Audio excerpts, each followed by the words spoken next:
Today we're going to talk about a graphical tool for solving linear programs. And this graphical tool that we're going to talk about for solving linear programs is going to be useful for solving very, very small linear programs with 2 decision variables, 3 decision variables. So we're going to learn a graphical tool for solving small linear programs today. And you may ask yourself, I'm not interested in solving linear programs with 3 decision variables. I want to solve large linear programs. But it turns out that the insights that we're going to get from this graphical tool for solving very small linear programs is in a few lectures going to be super useful for developing an algorithm that's going to allow us to solve as large of a linear program that we like. Okay, but our job today is to learn a graphical tool for solving small linear programs. And as I said, once we learn this graphical tool for solving small linear programs, the insights that we get from this graphical tool is later going to be very useful for us for developing algorithms to solve as large of a linear program as we like. Okay, all right, so let's get to it. So our job is to understand this graphical tool for solving small linear programs today. Okay, and we're going to use an example to learn about this graphical tool. Here's what our example looks like. So we're running a cloud computing company. In our cloud computing company, we're serving 2 types of customers: CPU-intensive customers and memory-intensive customers. CPU-intensive customers pay $3 per day, and they consume 2 CPUs and use 1 GB of memory for the whole day. Memory-intensive customers pay $4 per day, and they use 1 CPU and consume 2 GB of memory for the whole day. Let's say again, we're serving 2 types of customers: CPU-intensive and memory-intensive. CPU-intensive customers pay $2 per day and use 2 CPUs and 1 GB of memory for the whole day. Memory-intensive customers pay $4 per day and use 1 CPU and 2 GB of memory for the whole day. We have 1,000 CPUs and 1,200 GB of memory at our disposal. And let's say for cooling purposes, we don't want to serve more than 400 CPU-intensive customers in a day. Our data center gets too hot. And the question we're interested in is how many customers of each type we should be serving so that we maximize the revenue per day. So let's formulate this problem as a linear program, and then let's try to get the optimal solution to this problem by using this graphical approach. Okay, so we want to maximize the revenue per day, and our decision variables are how many CPU-intensive customers we serve and how many memory-intensive customers we serve. So our decision variables are, let's say, x1 is number of CPU-intensive customers we serve.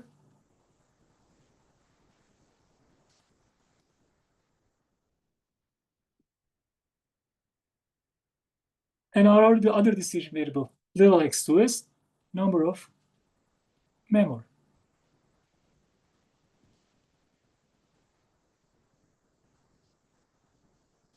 intensive customers we serve. Okay, those are our decision variables. And we want to maximize the daily revenue. Each one of the CPU-intensive customers pays us $3. Each one of the memory-intensive customers pays us $4. So in my objective function, I'm trying to maximize. These are my CPU-intensive customers are served. Each one of them gives me $4. These are my number of memory-intensive customers are served. Each one of them is giving me $4. That is what I'm trying to maximize. What are my constraints? I have 1,000 CPUs. Each CPU-intensive customer uses 2 CPUs. Each memory-intensive customer uses 1 CPU.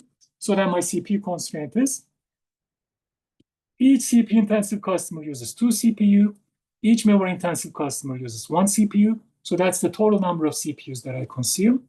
That is less than or equal to 1,000. That is my first constraint. Let me put my subject to here. And what is my second constraint? I have 1,200 gigabytes of memory available. Each CPU-intensive customer uses 1 GB of memory. Each memory-intensive customer uses 2 GB of memory. So now my memory constraint is each CPU-intensive customer uses 1 GB of memory. Each memory-intensive customer uses 2 GB of memory. So this is my total memory usage. That should be no larger than the amount of memory available. That's 1,200. And my last constraint, we said we do not want to serve more than 400 CPU-intensive customers. So then we're going to say the number of CPU-intensive customers we serve, x1, can be no larger than 400. And x1 is non-negative, x2 is non-negative. This is the linear program that we would like to solve. And of course, at this point, we know that we can feed this linear program into Excel solver and get the optimal solution through Excel solver. But today, we're going to try to get the optimal solution to this problem on our own. Okay, so let's try to do that. So let me scribble this linear program in smaller fonts on the corner of my page in this next page. And the next page, we're going to develop this graphical method to get an optimal solution to this linear program. Maximize 3x1 plus 4x2. And our third constraint is 2x1 plus x2 is less than or equal to 1,000. And x1 plus 2x2 in the second constraint is less than or equal to 1,200. And x1 is less than or equal to 400. x1 is non-negative. x2 is non-negative. So this is the linear program that I would like to solve. So the first thing we're going to do is, on the two-dimensional plane, x1, x2, on the two-dimensional plane, x1, x2, we're going to plot the set of feasible solutions to this linear program. In particular, we're going to plot the set of feasible x1, x2 pairs, set of possible x1, x2 pairs that satisfies the constraints in our linear program. Okay, so in the two-dimensional plane, we're going to plot the set of x1, x2 pairs that satisfies the constraints of our linear program. We're going to plot the set of feasible x1, x2 pairs. All right, so let's do that.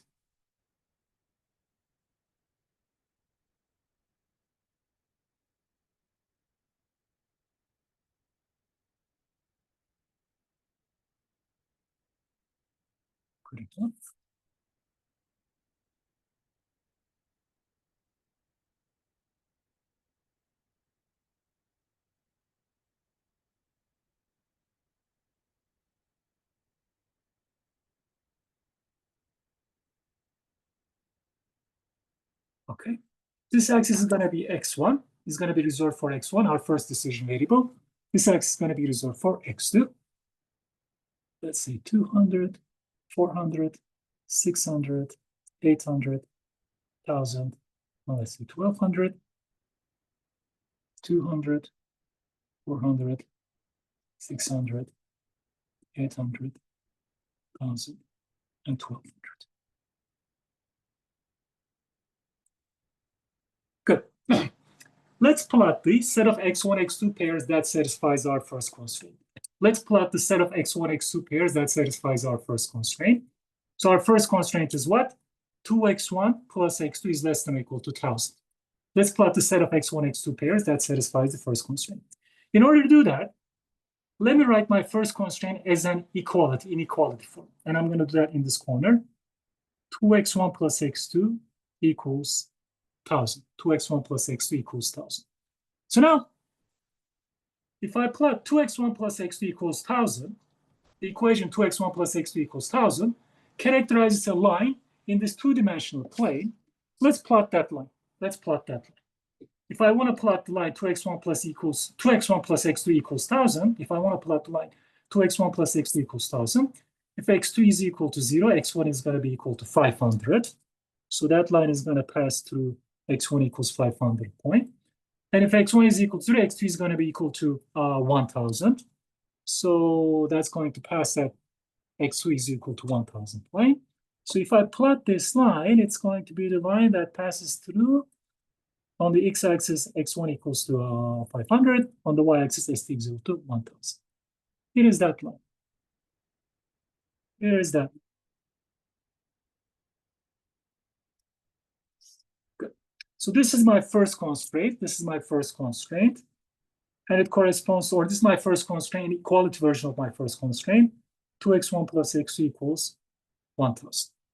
So now, if I take any point on this line, if I take any x1, x2 pair on this line, if I take any x1, x2 pair on this line, it's going to satisfy 2x1 plus x2 equals 1,000.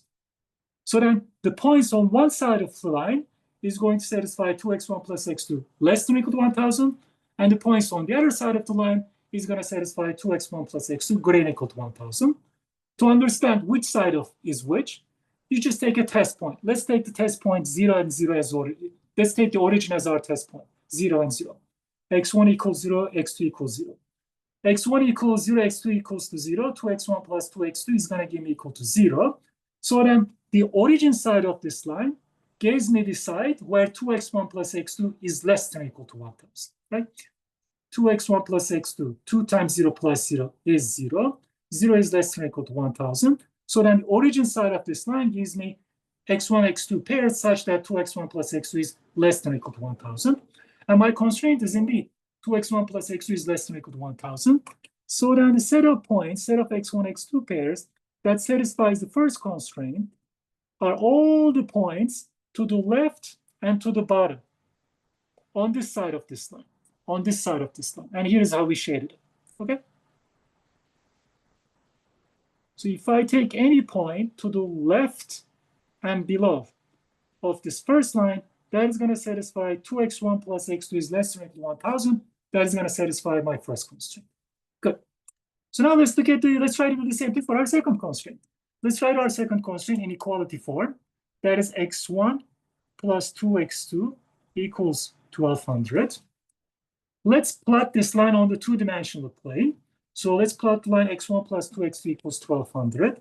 If x2 is equal to 0, x1 is going to be equal to 1,200. So this line passes through this point. And if x1 is equal to 0, x2 is going to take value 600. So this line passes through this point. x2 is equal to 600. So then the line x1 plus 2x2 equals 1,200 is this.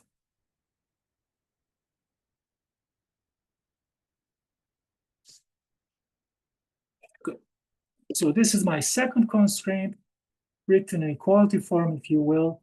That is x1 plus 2x2 equals 1,200. Again, any point in this line, any x1, x2 pair on this line, here, there, there, any x1, x2 pair on this line is going to satisfy 2x1 plus, any x1, x2 pair on this line is going to satisfy x1 plus 2x2 is equal to 1,200. So the points on one side of this line is going to satisfy x1 plus 2x2 is less than or equal to 1,200. And the points on the other side of this line is going to satisfy x1 plus 2x2 is greater than or equal to 1,200. To check which side is which, let's again take a test point. Origin is again a convenient test point. Take the origin 0, x1 equals 0, x2 equals 0. x1 equals 0, x2 equals 0, x1 plus 2 times 0. 0 plus 2, 0 is equal to 0. 0 is less than or equal to 1,200. So then the points that are below and to the left of the second line are satisfying x1 plus 2x2 is less than or equal to 1,200. And my constraint is indeed x1 plus 2x2 is less than or equal to 1,200. So the points below and to the left of the second line are satisfying my second constraint. If I take any point, any x1, x2 pair below and to the left of the second line, that is going to satisfy x1 plus 2x2 is less than or equal to 1,200. That is going to satisfy my first constraint. So now let's put these two things together, right? Look at the first line.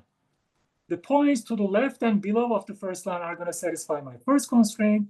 The points below and the left of the second line are going to satisfy my second constraint.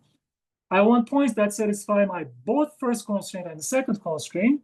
So then the points below and to the left of both first and second lines, the points to the left and below of both first and second lines, namely the points in this wedge, are going to satisfy my two constraints. If I want to satisfy my two constraints, if I want to satisfy my both of the first two constraints, I should be lying in this wedge. I should be lying in this wedge over here. Okay. Let's crack the third constraint. Let's write the third constraint again in equality form. And that third constraint in equality form is x1 is equal to 400. Let's plot the line x1 equals 400. That is going to be a vertical line that passes through x1 equals 400. Right over here. So this line that we plotted here, the third line, that is my third constraint written in equality form.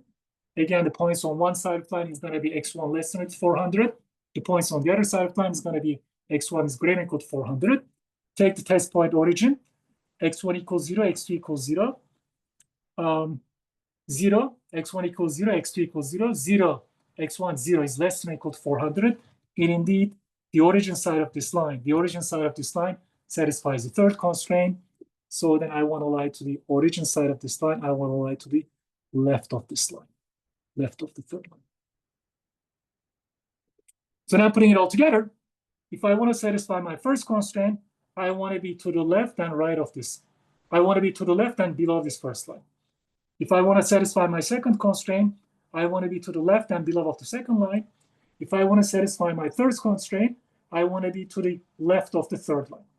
So if I want to satisfy all of my first three constraints, I want to be to the left and below of the first two lines and to the left of the third line. So I want to be over here. This polygon to the left and below of that polygon. Okay, there we go. And what other constraints do we have? X1 should be greater than or equal to 0. X1 should be greater than or equal to 0, which means that I got to be to the right of the vertical axis. I want X1 to be greater than or equal to 0. And I want X2 to be greater than or equal to 0. So I got to be to the top of the horizontal axis over here. So if I want to satisfy all of my constraints in my linear program, make sure you're to the left and below the first line. Make sure you're below to the left of the second line. Make sure you're below to the, make sure you're to the left of the third line. Make sure you're to the left of the third line. And also make sure you're to the left of the horizontal axis, and make sure you're to the left of the vertical axis, and make sure you're above the horizontal axis. So then the set of X1, X2 pairs that satisfy all of the constraints in my linear program is given by this area that I'm shading over here.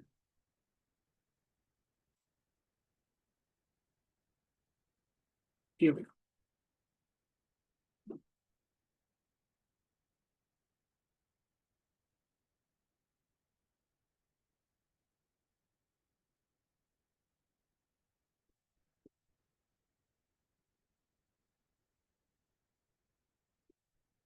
If I take any point in this dark shaded region, it is going to satisfy all 1, 2, 3, and also the non-negativity constraints of my linear program. Okay. And if I take any point that is outside this dark shaded region, it is going to violate at least one of the constraints in my linear program. For example, if I take this point, it's going to be violating the first constraint because it's not to the left of the first line. It's going to be violating the second constraint because it's not to the left of the second line, but it's going to be satisfying the third constraint. But since it's violating the first and second constraint, this point is not going to be feasible. It's not feasible to my linear. So any point outside this dark shaded region is going to violate at least one of my constraints. So the set of feasible solutions to my linear program are the set of X1, X2 pairs in this dark shaded area. This point is feasible. This X1, X2 pair is visible. This X1, X2 pair is visible. This X1, X2 pair is feasible. This X1, X2 pair is feasible. This X1, X2 pair is feasible, and so on and so on. All the points in this dark shaded region are feasible to my linear program. So now, if I want to solve my linear program, what I'm interested in is, out of all of these points in this dark shaded region, I want to find the one that maximizes 3x1 plus 4x2. Out of all of the points in the shaded region, I want to find the one that maximizes 3x1 plus 4x2. That is what it means to solve this linear program. So let's, instead of finding the optimal solution to this linear program, let's start with a simpler question. Let's start with a test objective value. Let's try to see if you have a feasible solution that gives us an objective value of 900. Let's see if the objective value of 900, if the revenue per day of 900 is attainable by a feasible solution. So let me write that question down. Is there, let me just test for a target objective value.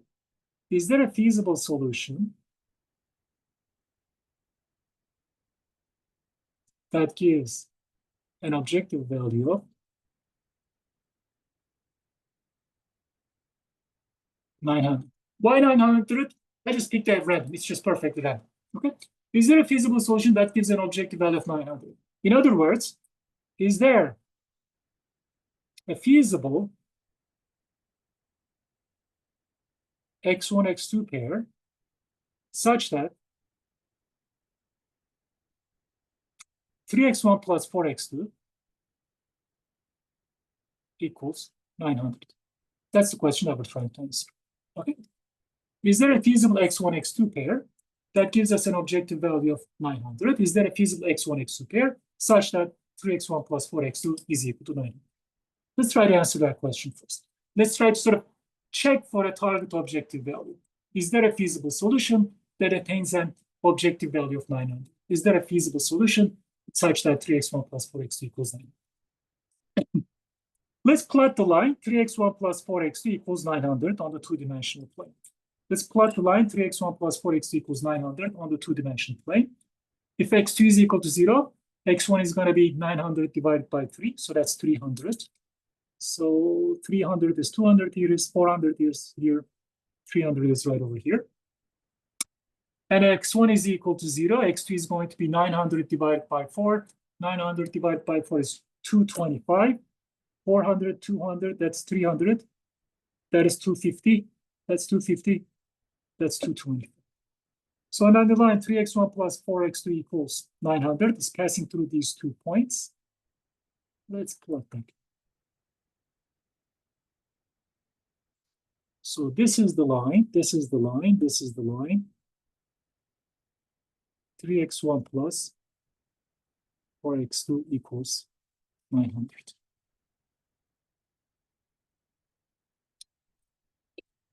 Good.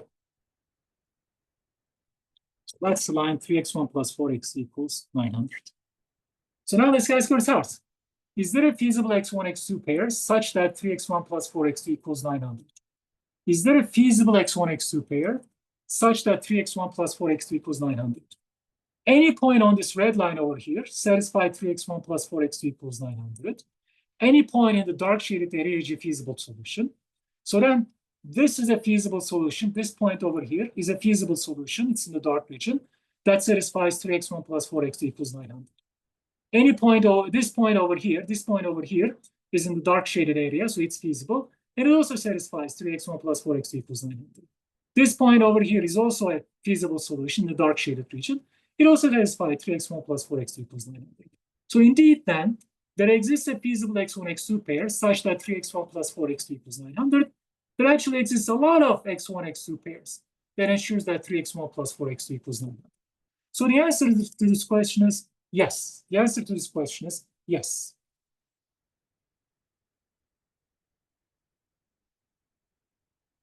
So 900 is achievable. I can find a feasible solution, x1, x2, that gives me an objective value of 900. So the optimal solution should only give me at least 900, hopefully even more. Okay, good. So 900 is achievable. Just check that 900 is achievable. So now let's try to be a little bit more greedy. Let's try to check for a larger test objective. Let's check, let's say, 3000. Is there a feasible x1, x2 pair that gives us an objective value of 3000?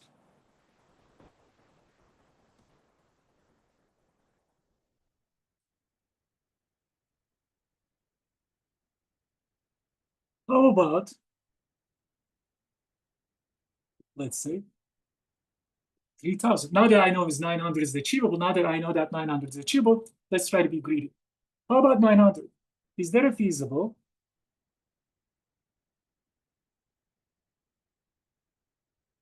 x1, x2 pair that gives me an objective value of 900? Is there a feasible x1, x2 pair such that 3x1 plus 4x2 equals 3000? Okay, we're going to do the same thing. We're going to plot the line 3x1 plus 4x2 equals 3000. And now we're going to check whether there exists a feasible solution such that 3x1 plus 4x2 equals 3000. So let's plot the line 3x1 plus 4x2 equals 3000. When x2 is equal to 0, x1 is going to take value 3000 divided by 3, that's 1000. Right over here, x1 equals 1000. When x1 is equal to 0, x2 is going to take value 3000 divided by 4. 3000 divided by 4, that is 750. That is right over here. So this is the, sorry, that's not quite 750. Let's be careful. Let's be careful.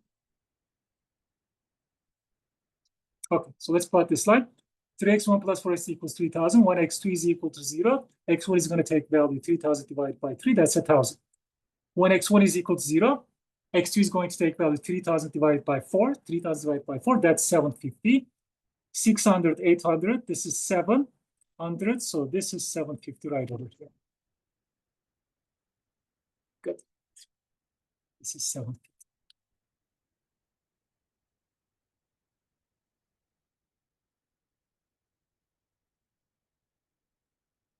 So then let's plot the line. 3x1 plus 4x2 equals 3,000. So this is the line. 3x1, 4x equals 3,000. So if I pick any point on this line, that's going to satisfy 3x1 plus 4x2 equals 3,000. So now the question is there a feasible x1, x2 pair that satisfies 3x1 plus 4x2 equals 3,000? Is there a feasible x1, x2 pair that satisfies 3x1 plus 4x2 equals 3,000? No. This line has no intersection with the set of feasible points, so there does not exist any feasible point such that 3x1 plus 4x2 equals 3,000. The second red line does not intersect with our set of feasible points, so there does not exist a 3x1 plus 4x2. There does not exist a feasible 3x1 plus 4x2. There does not exist a feasible point that satisfies 3x1 plus 4x2 equals 3,000. So 3,000 was too greedy. 3,000 was too greedy. I could not find a feasible solution that gives me an objective value of 3,000. Okay. So now let's sort of think about what we did, right? We tested for a target objective value of 900. Is there a feasible solution that gives me an objective value of 900? Yes. So in my LP, in my linear program, I can attain an objective value of 900. I should be doing at least as well as 900. So now I check, is there a feasible solution that gives me an objective value of 3,000? No. This line, 3x1 plus 4x2 equals 3,000, does not intersect with the set of feasible solution. So 3,000 was too greedy. So I can attain 900 objective value, but I cannot attain 3,000 objective value through a feasible solution in my linear. So now let's make two important observations. What is the slope of this first line? The slope of this line is 3 over 4, minus 3 over 4 if you want to be exact. So the slope of this line is 3 over 4. What is the slope of this other line that corresponds to the larger objective value? That is also 3 over 5, minus 3 over 4 if you want to be exact. So then these two lines, these two red lines are parallel to each other. Good.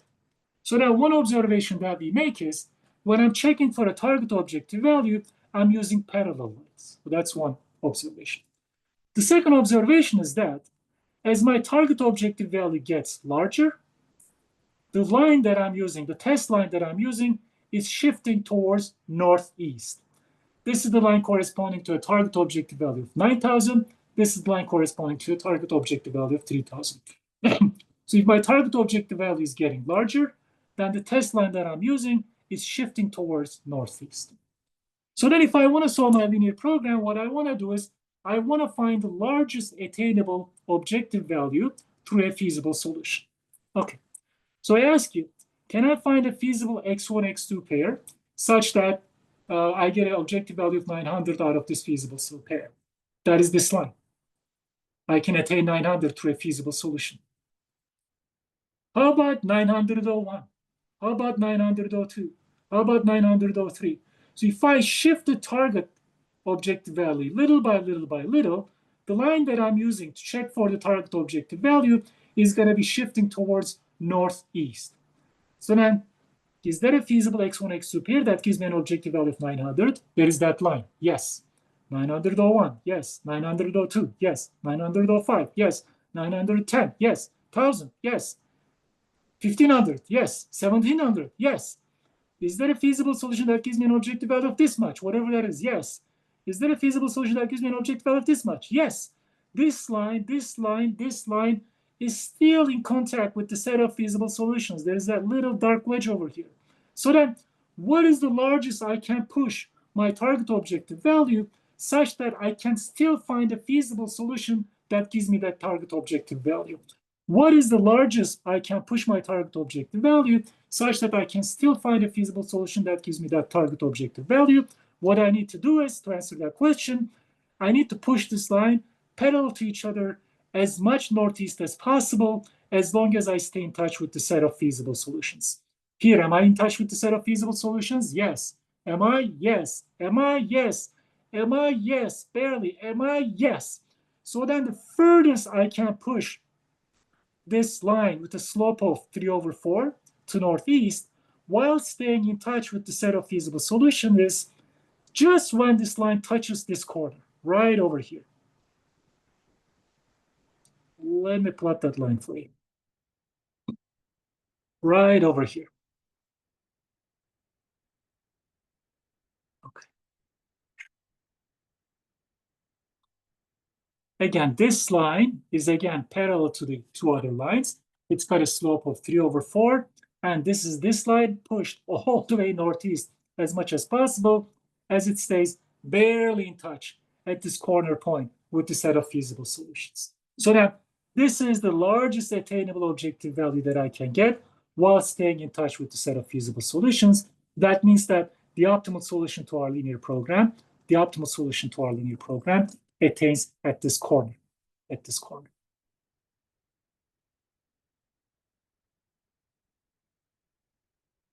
Good. And what is that corner? That corner is the intersection of this line. That corner is the intersection of this line and this line. So this corner is the intersection of the line for the first constraint and the intersection of the line for the second constraint. So let's compute the intersection of the line for the first constraint and the line for the second constraint. That's going to give us exactly what this point is. So I'm going to take the lines for the first constraint and the second constraint and find their intersection. 2x1 plus x2 equals 1000, x1 plus 2x equals 1200. Let's find the intersection of those lines. 2x1 plus x2 equals 1000, and x1 plus 2x2 equals 1200. Let's solve that. Two equations, two unknowns for x1 and x2. Let me multiply the first equation by 2. 4x1 plus 2x2 equals 2000. Keep the other one as it is. Subtract the second equation from the first one. We got 3x1 here. x2s are canceled. We got 800 here, which means that x1 is equal to 800 divided by 3. And what is x2? Let me use this equation. x2 is 1000 divided by 2 times x1.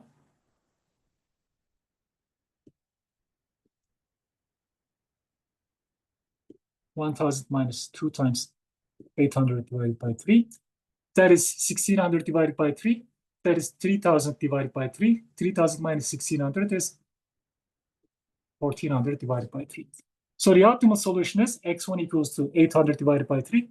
x2 is equal to 1400 divided by 3.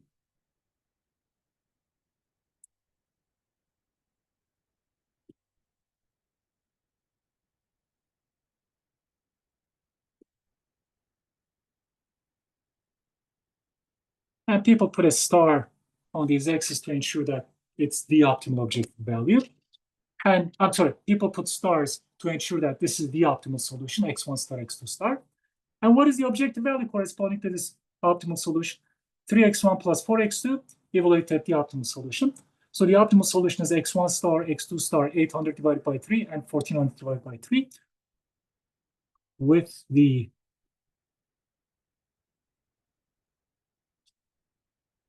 optimal solution given by 3x1 star plus 4x2 star.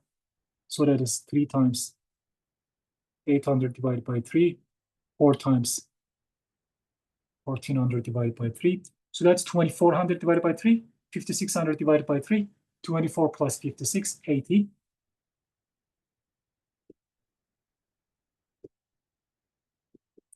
That is the optimal objective value. So the optimal solution is, what did we say? x1 star, x2 star is equal to 800 divided by 3, 1400 divided by 3. Good. So we solved the linear program. That is the optimal solution. So now, let's sort of sit back and understand what we learned. Up until the beginning of this lecture, the only way that we could solve this linear program was to embed it into Excel solver and get the optimal solution through Excel solver. So now we know one method to get the optimal solution by using this graphical method. And of course, this graphical method requires that we can plot all the x1, x2 pairs on the two-dimensional plane. So this graphical method becomes useful when we have just two decision variables. Maybe if you're an artist, you can also use the graphical method for solving a linear program with three decision variables if you're a really good artist, if you can draw these things in the three-dimensional space, but that's about it. Good. But now, we're going to now extract an extremely useful insight from this graphical method. By looking at the figure that we constructed here, it's not too hard to convince yourself that the optimal solution to a linear program is always going to occur at a corner of the set of feasible solutions. Because I'll be pushing a line all the way to the northeast, all the way in one direction, so the line is going to barely touch the feasible set of solutions at a corner point. So from this pictorial, from this graphical method, the very important insight is to see that the optimal solution to a linear program is always going to occur at a corner point of the set of feasible solutions. And why is that important? Well, in general, how many feasible solutions do we have to a linear program? We have infinitely many. Any points in this dark shaded region, any point in this dark shaded region is a feasible solution to our linear program. So we cannot possibly check the objective value provided by any feasible solution to find the best one because there is infinite many feasible solutions. But how many corner points do we have to the set of feasible solutions? We always have finitely many corner points to the set of feasible solutions. For this example, we have this corner point to the set of feasible solutions. We have this corner point. We have this corner point. We have this corner point. We have this corner point. 1, 2, 3, 4, 5. So if we know that the optimal solution to a linear program is going to always occur at a corner point of the set of feasible solutions, then if I want to get the optimal solution to a linear program, I can only check the objective value of the linear program at the corner points and pick the best one. I'll beat them. So this reduces the job of checking the objective value at every possible feasible solution, which is way too many, infinitely many. We cannot do that, to checking the objective value of the linear program only at the corner points, and there are finitely many corner points. And in a few lectures, we're going to develop an algorithm called the simplex method for solving a linear programs. And what that algorithm is going to do is it's going to successfully check the objective value of the linear program at the corner points of the set of feasible solutions. And we're going to be able to do that whether our linear program has 2 decision variables, 8 decision variables, or 8 billion decision variables. So that idea is going to scale. Okay, so then from this graphical method, the very, very, very, very important thing to remember is that the optimal solution to a linear program is always going to occur at the corner point of the set of feasible solutions. And there are only finitely many corner points for the set of feasible solutions. By checking the objective value of the linear program at each one of the corner solutions, I can get an optimal solution. I don't need to check the objective value at every feasible solution. Just checking the corner points and picking the best one is going to be good. Good. So this is the graphical method for solving a linear program. In passing, let's make one more remark. When we formulate and solve a linear program, we don't impose that, or we cannot, let me say it, we cannot impose that the optimal solution, the values of the decision variables in the optimal solution are going to take integer values. So the optimal solution to this linear program, x1 was equal to 800 divided by 3, and x2 is equal to 1400 divided by 3. So in the optimal solution to a linear program, the decision variables can take fractional values. And in the examples that we looked at previous lecture, we got purely lucky that the optimal solution, the examples that we looked at in the previous lecture, were all taking integer values, but that was pure luck. In general, an optimal solution to a linear program can take fractional values. If you're dealing with large quantities, like over here, you can take 800 divided by 3, round it down to the nearest integer. You can take 1400 divided by 3, round it down to the nearest integer, use as your optimal solution. Later in the course, in the last quarter of the course, We're going to also formulate integer programs where decision variables are going to be restricted to take integer values. And that is important when you're solving an optimization problem where the quantities are integers, but not large integers.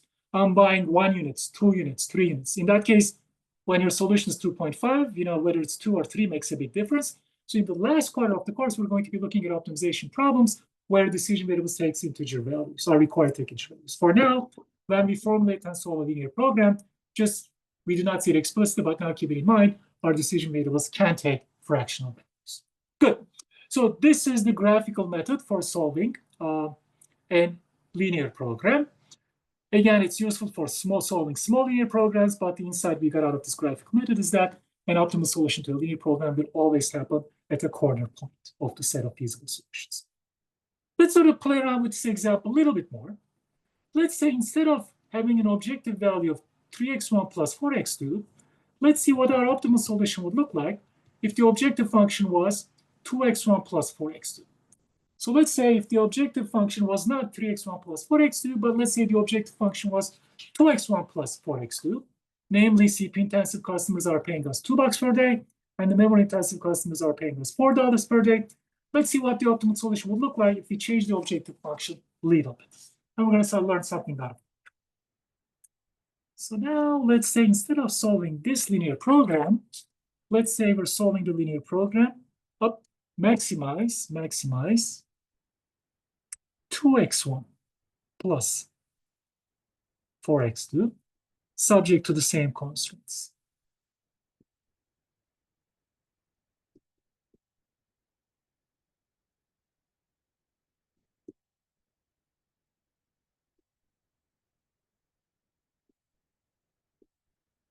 Good.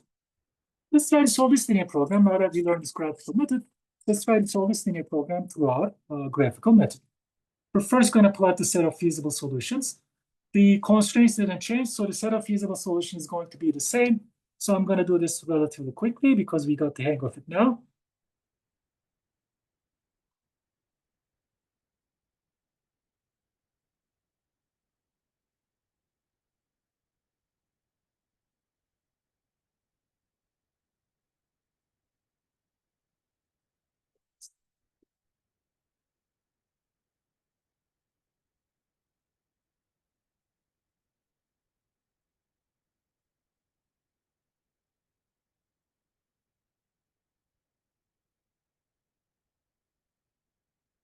Okay, this is x1, this is x2. So this is 200, 400, 600, 800, 1,000, 1,200, 2, 4, 6, 800, 1,000, 1,200. Okay, so let's plot the first constraint as equality. What have we got? What have we got? What have we got? If x2 equals 0, x1 is going to be equal to 500. So we're going to pass through this point. If x1 equals 0, x2 is going to be equal to 1,000. I'm going to pass through this point. So then this is our first constraint written in equality.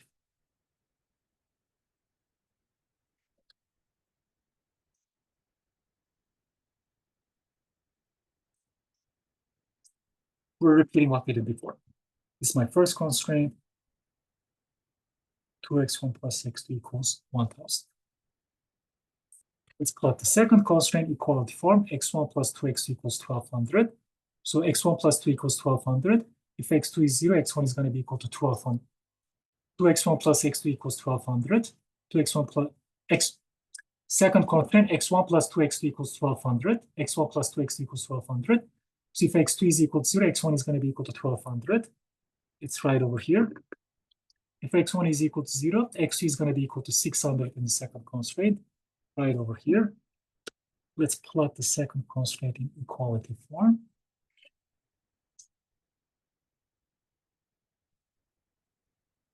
So this is my second constraint. x1 plus 2x2 equals 1,200. Let's also plot our third constraint in equality form. x1 equals 400. So that's a vertical line passing x1 at x1 is equal to 400.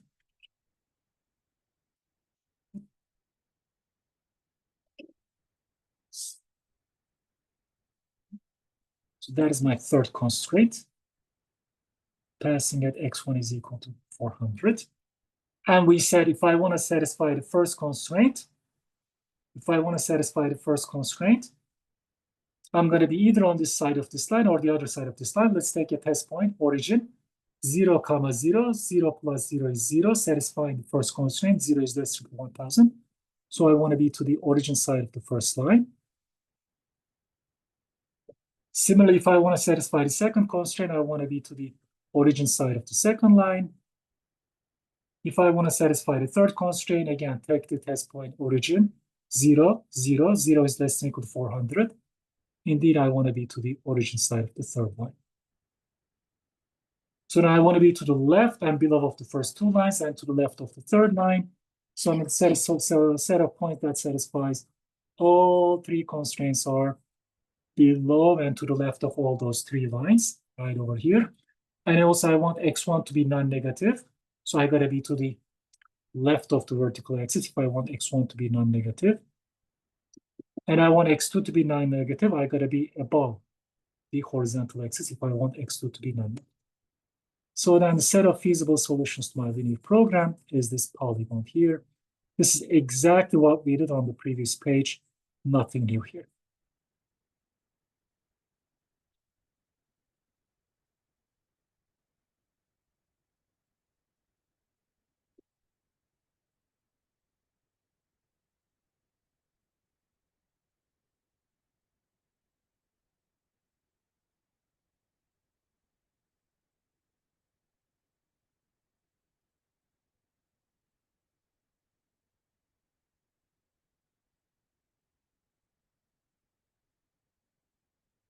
Great. So now let's try to maximize this new objective function, x1 plus 4x.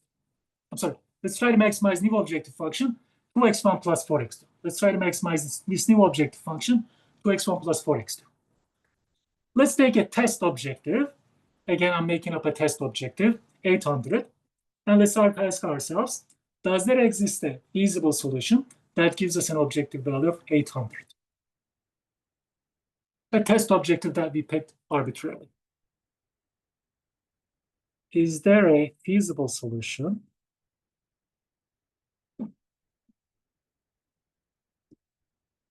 that gives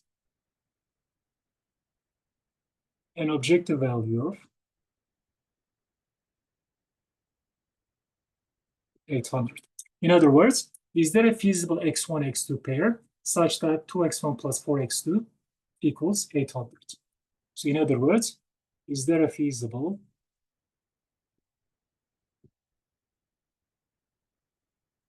x1, x2 pair such that 2x1 plus 4x2 equals 800? So let's plot the y line. Let's plot the line 2x1 plus 4x2 equals 800. Let's plot the line 2x1 plus 4x2 equals 800. I'm plotting the line 2x1 plus 4x2 equals 800. If x2 is equal to 0, x1 equals to 400. It's right over here.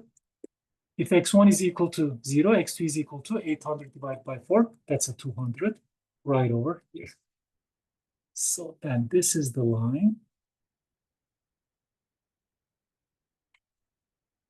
This is the line. 2x1 plus 4x2 equals 800. So then to answer the question that we posed over here, is there a feasible x1, x2 pair such that 2x1 plus 4x2 equals 800? Yes. Here's a feasible x1, x2 pair such that 2x1 plus 4x2 is equal to 800. Here's an x1, x2 pair such that, here's a feasible x1, x2 pair such that 2x1 plus 4x2 equals 800. Here's an x1, x2 pair such that, here's a feasible x1, x2 pair such that 2x1 plus 4x2 equals 800. Here's another feasible x1, x2 pair such that 2x1 plus 4x2 is 800. So then there are many feasible solutions that give me an objective value of 800. So the answer to this question is yes. So then let's again be greedy. I can achieve 800 objective value in this linear program.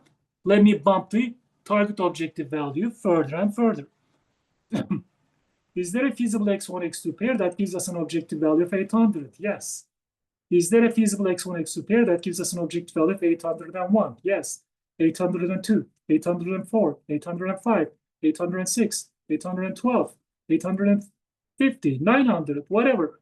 We're pushing this line parallel to each other as much as we can, such that we barely stay in touch with the dark shaded region.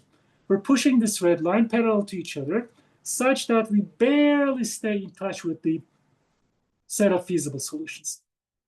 How much can I push that line? Well, let's peek. The slope of this line is over here is 1 over 2, minus 1 over 2. How about the slope of this line over here? The slope of this line over here is also 1 over 2, or minus 1 over 2. So this line and this line are parallel to each other. So then, if I'm pushing the red line such that, if I'm pushing the red line parallel to each other, such that I barely stay in touch with the set of feasible solution, it is going to be when I'm hugging this line, this next blue line, barely, right over here. Let me try to draw that.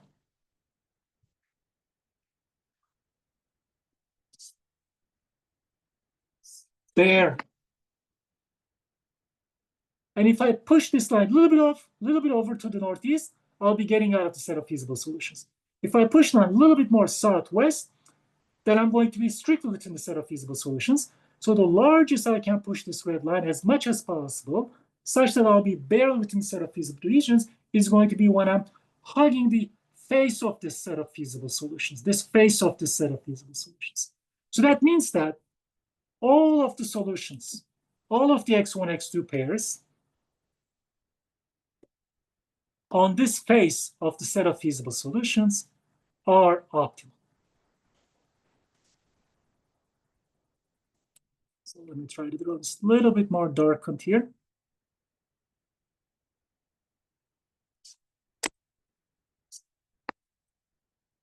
All of the x1, x2 pairs on this side, on this face of the set of feasible solutions is an optimal solution to my linear program.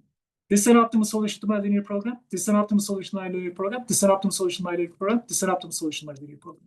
Because again, as I push this line as far northeast as possible, while staying in touch with the set of feasible solution, that's going to be when I barely hug this face of the set of feasible solutions. So then, this is a linear program where I have multiple optimal solutions. This is an optimal solution. This is an optimal solution. This is an optimal solution. This is an optimal solution. This is an optimal solution. Anything, any x1, x2 pair on this face, top face, is an optimal solution. Does that invalidate the principle that we talked about, namely the fact that an optimal solution to the linear program appears at the corner solution? No. To this linear program, this is an optimal solution, so there is a corner optimal solution. This is an optimal solution, there is a corner optimal solution. And there are optimal solutions that are not corner optimal solutions either. But still, even if the linear program has multiple optimal solutions, there exists a corner optimal solution. Okay? So whether the linear solution, whether the linear program has multiple optimal solutions or not, an optimal solution, again, is going to be happening at the corner point. So it's still okay to look for a corner optimal solution. Okay? So then on this page, we learn something new. We can have linear programs with multiple optimal solutions. This is optimal. Anything in between those 2 points are optimal solutions to our linear program. But even if our linear program has multiple optimal solutions, still there exists corner point optimal solutions. So it's still okay to look for corner optimal solutions. Okay. So this is all we wanted to say today. So today we looked at a graphical method for solving relatively small linear programs. And this graphical method that we talked about today for solving relatively small linear programs is really for solving small linear programs. 2 decision variables. Maybe if you're really good, you can push this to 3 decision variables, but that's about it. But the important insight that we get out of this is that an optimal solution to a linear program is always going to occur at a corner point of the set of feasible solutions. By building on an insight, we're going to later develop an algorithm. In a few lectures, we're going to develop an algorithm that finds an optimal solution to the linear program by checking the corner optimal solutions in a systematic fashion when we have as many decision variables and as many constraints as we do. Okay, so this is a good point to stop. Let's stop the video.